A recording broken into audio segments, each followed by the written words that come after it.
Oh, bonjour. Bonjour. Est-ce qu'il y a quelque chose à rajouter par rapport à ce qui a été dit dans le dernier constat, lâcher prise?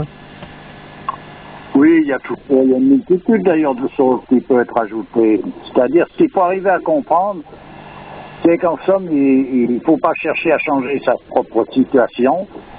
Si on doit chercher à changer, c'est qu'à un moment donné, on est dirigé dans cette direction-là, c'est des choses à voir, mais c'est donc cette attitude interne. Par exemple, pour en venir à l'Occident, le compagnonnage, voilà quelque chose qui était dans cette optique-là. C'est-à-dire que les compagnons faisaient le travail qu'ils avaient à faire selon des règles compagnonniques qui ne pouvaient pas être changées ni par un État, ni par un propriétaire, un patron, n'importe qui. Il n'y avait personne qui pouvait venir changer ces règles sous le prétexte de rationaliser les choses ou de quoi que ce soit. Ils faisaient les choses selon des règles bien précises qui étaient en rapport avec leur métier. Ces règles venaient de très loin dans l'histoire. Si on veut remonter l'historique, ça va très loin. Et en fait, ce très loin, ça vient de l'autorité même. Quand j'ai parlé d'autorité spirituelle récemment, c'est cette autorité spirituelle qui règle, qui régit, en quelque sorte, et qui supervise ces lois en question. Ce qui faisait que les personnages agissaient selon une géométrie qui était la géométrie sacrée. On installait les choses, on construisait à tel endroit plutôt qu'à tel autre. Les proportions étaient de tel ordre. Les personnages ne se mettaient pas en avant en tant qu'individus comme étant des créateurs de je ne sais quoi. Ils obéissaient à des règles. Voilà une attitude qui est une attitude dans lâcher prise. C'est nécessaire, un bonhomme qui fait un travail, qui est un beau travail, où il va y passer beaucoup de temps, il doit discrètement disparaître à un moment donné pour laisser place à la signification de ce travail, mais lui n'existe plus, il n'existe pas. Ouais. Il a eu la chance d'une chose, c'est d'avoir été le compagnon qui a pu faire ça. L'outil en quelque sorte.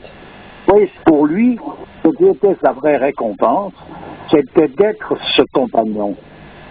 Voilà, les grandes œuvres telles que les cathédrales en Occident n'ont pas été chignées de partout par Tartampion. Qu'est-ce qu'a fait ci, qu'a fait là, qu'a fait tralala. Non, on ne se préoccupe pas de ça. Et pour dire, les travaux qui sont les plus cachés étaient encore les plus finement travaillés. Une serrure de ancienne faite par un compagnon, elle est ciselée extérieurement, elle est belle, mais à l'intérieur, les ciselures sont encore plus belles, parce que c'est comme ça. Parce que c'est le reflet même de la vérité. Et pour en venir au lâcher-prise, voilà des personnages qui s'entraînaient à lâcher prise d'une manière continue, qui se devaient de le faire par rapport à une règle, qui dirigeaient en quelque sorte leur manière d'être dans tous les travaux qu'ils devaient effectuer. À présent, le compagnonnage où il en est, je n'en sais rien. Les personnages que j'ai pu rencontrer m'ont l'air plutôt dans l'inverse, c'est-à-dire dans le développement personnel. C'est-à-dire qu'ils font du bon travail, mais c'est parce que c'est eux qui font du bon travail. En fait, c'est bien ça, c'est la mise en avant de l'ego qui doit disparaître. C'est ça le lâcher prise. Voilà, c'est ça. Alors, il doit disparaître, mais pour qu'il disparaisse, il faut qu'il y ait quelque chose qui le remplace, qui soit mis en place, qui fait qu'il disparaisse de lui-même. Parce que si tu veux rester dans l'ordre par rapport, par exemple, pour en venir au compagnonnage, si tu veux rester dans les règles compagnoniques, tu es obligé de faire disparaître cet ego. Ou bien tu ne l'es pas. Tu comprends? Donc tu n'es pas compagnon. Tu n'es pas? Voilà. Donc tu n'es pas un compagnon si tu n'agis pas dans les règles. Est-ce que cet ego disparaît vraiment? Est-ce qu'il n'est pas plutôt maîtrisé? Ce que je veux dire, c'est que l'ego, il n'est pas là pour rien non plus. C'est qu'on on avait dit une fois que c'était peut-être un moteur pour nous faire avancer aussi, mais qu'il fallait le maîtriser, le dompter, le mettre à nos pieds comme un chien au pied de son maître. Qui fait qui va maîtriser qui, là, en l'occurrence? À partir de là, ça veut dire que les dualités, on est deux. Non, c'est une position qui fait que les choses se maîtrisent par elles-mêmes. Tu comprends? Eh bien oui, on est deux. Ah oui, bon. Il y a une dualité en tout à chacun. Oui, mais ça, c'est une illusion, justement. Tu comprends? Ouais. Là, on rentre dans un cadre où il faut approfondir ça au cours du parcours du combattant qui est le parcours suivi dans une tradition, on voit bien toutes ces choses-là se positionner et les questions qui viennent se poser ou qui sont pas résolues avant d'être posées, etc. En tout cas, oui, c'est vrai que c'est l'explication psy, la dualité, le fait... Oui, là, on n'a plus de cette histoire-là. Il faut balayer ça une fois pour toutes, vraiment. Alors, on rentre dans tel aspect. On reviendrait donc au compagnonnage pour expliquer ça, voilà. Genre, je voulais spécifier ça parce que c'est plus facile à comprendre peut-être que d'autres choses. Voilà ce que c'est, voilà pourquoi un personnage s'adonne à faire son métier de telle façon et pas d'une autre, et il n'y a rien, c'est pas sa paye qui baisse, c'est pas son patron qui gueule, c'est pas les autorités qui sont pas d'accord qui va changer quoi que ce soit à son éthique, ou bien s'il change, c'est qu'il est plus compagnon. Ouais. Voilà. On est dans une société qui est très difficile de nos jours, parce qu'elle est dans un mouvement totalement renversé. Mais bon, pour en venir à ça, ça veut dire, comme disait M. Chulon, l'homme actuel, ce qui le caractérise sur le plan spirituel, c'est sa profonde détresse. Mais cette détresse est submergée par une déferlante de grâce qui surpasse cette détresse. L'homme, par contre, il est dans la possibilité, là où vient son libre arbitre, de refuser ou d'accepter cette grâce. Donc, il ne change rien à sa destinée, mais il peut refuser ou accepter la grâce. Voilà. Voilà où se situe le lâcher-prise. Ouais. Ça voudrait dire que naturellement, l'homme serait plutôt en mesure de refuser cette grâce.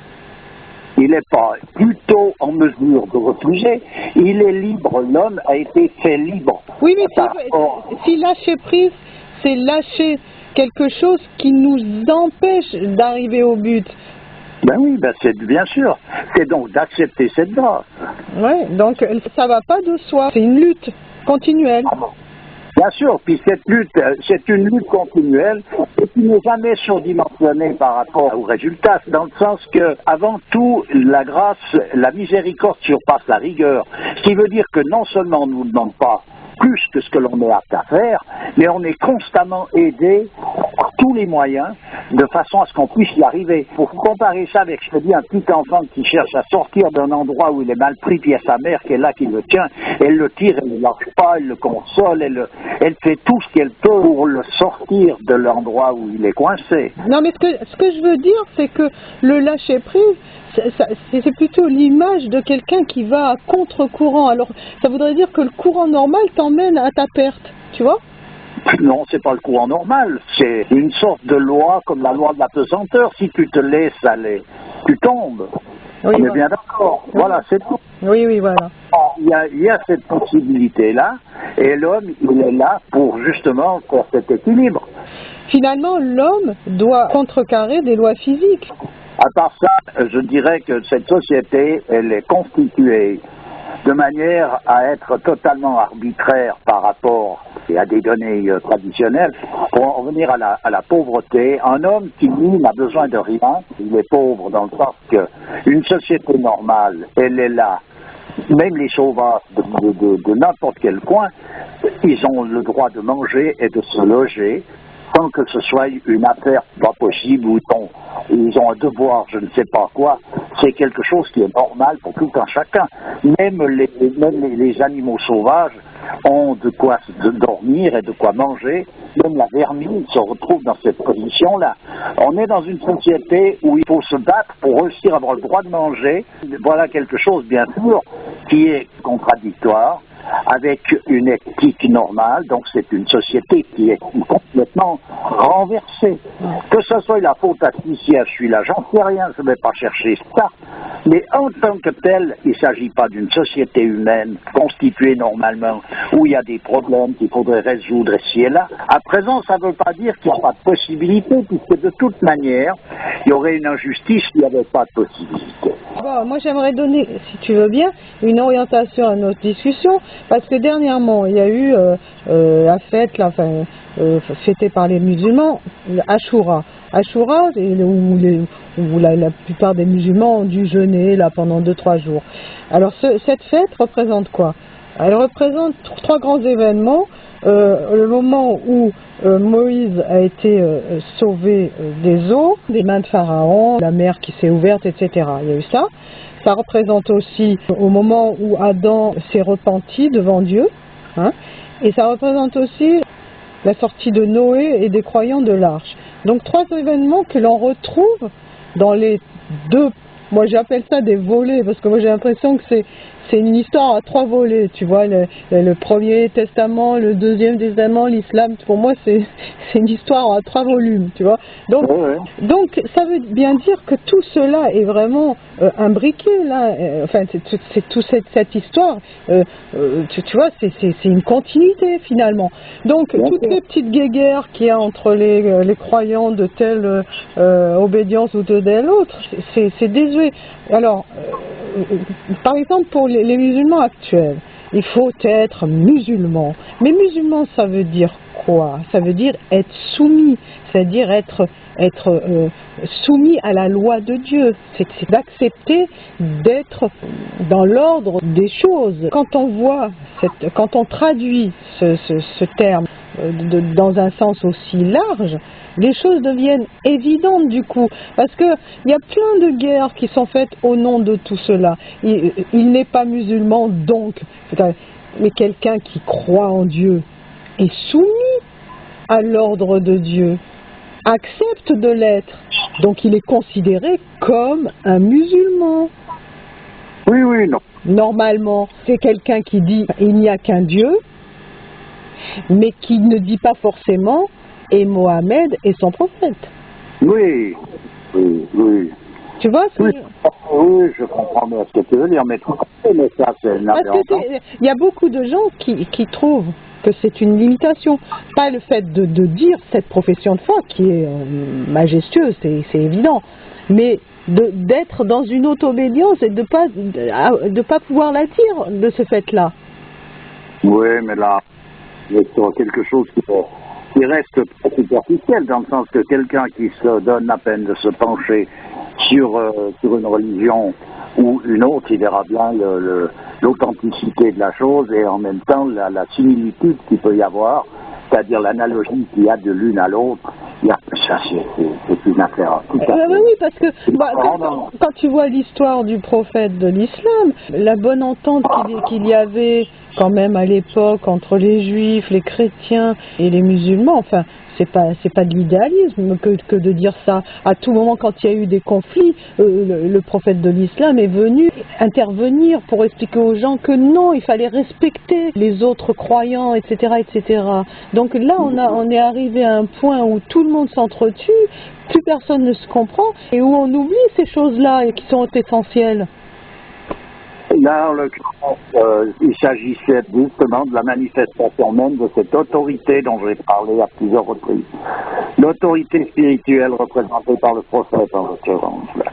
Raison pour laquelle un personnage qui a une possibilité d'initiation dans le cadre du soufisme devrait être en même temps, pour que les choses soient parfaitement dans l'ordre, lui-même soufi et en même temps il devrait manifester cette autorité spirituelle. Voilà. Cette autorité spirituelle, c'est la volonté de Dieu. Ben oui. Qui se manifeste sous une forme ou sous une autre et qui est exprimée par un personnage ou un autre qui était chaque fois. Il est donc dans cette soumission, c'est ce qui lui permet de pouvoir exprimer les choses pour ce qu'elles sont comme elles doivent. Comme elles doivent? Comme elles doivent être. Oui, alors, tout ça pour dire que là aussi, il y a une histoire de lâcher prise. Parce que si tous ces croyants lâchaient prise un petit peu, ça leur ferait pas de mal. Hein. Oui, chacun se bat avec ce qu'il a. Mais je veux dire, le lâcher prise, c'est toujours le fait de chercher à s'approcher de Dieu et simultanément de lâcher effectivement tout ce qui représente en quelque sorte nos destinées, qui se fera sans notre accord ou avec notre accord. Bah oui, mais s'approcher de Dieu, c'est justement être dans la tolérance, aimer son prochain, toutes ces valeurs-là, quoi. Voilà, mais il faut bien les mettre en pratique et bien les comprendre Et dans chaque tradition, il y a des explications qui sont données par des personnages compétents. Raison pour laquelle, par exemple, on donne 2 ou 3 indications concernant certains écrits, c'est qu'actuellement, on a à notre portée des écrits de personnages qui sont des références. Donc voilà comment eux expriment ces choses-là, voilà comment ils expliquent la manière et la démarche dans laquelle il faut s'installer. Donc si quelqu'un veut aller voir, pour aller voir, il faut suivre ce parcours. Oui. Et on va voir, mais si on ne va pas voir, à quoi bon se mêler de tout ça? C'est pas nécessaire à partir de là. T'imagines tous les conflits interfamiliaux, interraciaux qui auraient en moins si les gens avaient cette vision un peu plus large des choses. Oui, peut-être. Je n'imagine pas spécialement. Je constate simplement le désarroi dans lequel se trouve l'ensemble de l'humanité. Voilà, ce que je peux constater, et ce désarroi, il est dû à cette profonde détresse dont parle M. Chiot. Et intercommunautaire aussi, parce que entre les communautés, oui. Ça y va à bon train aussi. Oui, puis alors on est tombé dans des considérations où on va en dessous de tout là en ce moment. Ah bah oui, ça va, c'est très grave. Donc c'est vrai que moi je vois la plupart des gens qui rejettent avec véhémence tout ce qui est de l'ordre religieux. Ils ont toujours les mêmes arguments que la religion divise, fait diverger tout le monde, etc. Alors que ce doit être le contraire. La religion devrait rassembler les gens, puisqu'elle prône l'amour, la tolérance, etc. Tu peux rien faire contre la compréhension, tu comprends? Tu peux expliquer les choses tant que tu veux, tu peux pas donner à quelqu'un la possibilité de les comprendre. La possibilité de les comprendre. Voilà, donc on est dans cette période de conflit, et cette période de conflit doit s'accomplir. Mais ça n'empêche pas quelqu'un d'être dans la possibilité de chercher encore et toujours de s'approcher le plus près possible du centre, c'est-à-dire du principe, c'est-à-dire de Dieu. Bon, moi, pour conclure, j'aimerais dire une chose aux croyants actuels, qu'ils soient d'un bord ou d'un autre. Lâchez prise, les gars, parce que franchement, on va pas s'en sortir comme ça. Oui, bien sûr, mais je te dis que c'est pas évident si on veut soi-même lâcher prise comme ça, comme quelque chose parmi tant d'autres. C'est simplement une perspective. C'est d'aborder chaque chose selon une perspective. Voilà, c'est tout. C'est pas exprimé dans toutes les traditions. Il faut creuser un peu, il faut étudier ces choses-là, il faut se mettre dedans, il faut se mettre dans l'ambiance de tout ça, avant de faire des personnages qui, eux, sont arrivés au but. Et c'est ceux-là qu'il faut avoir comme amis, en somme, qu'ils soient des amis, qu'ils soient sur des livres, ou qu'on les voie ou qu'on les entende, c'est une autre histoire, et ça n'a pas d'importance. L'histoire, c'est de voir c'est avec ceux-là qu'il faut avoir affaire, parce qu'ils sont arrivés au bout du chemin. Donc voilà comment il a bien été exprimé, par exemple, qu'à un moment donné, la dernière révélation qui a été donnée par Dieu a été donc l'islam. C'est pas qu'elle soit plus que les autres, mais c'est la dernière. Si c'est la dernière, c'est qu'il n'y en a plus. Ok, écoute, on va en rester là. Je te remercie beaucoup. C'est toujours avec plaisir. Et à bientôt. À bientôt. Au revoir.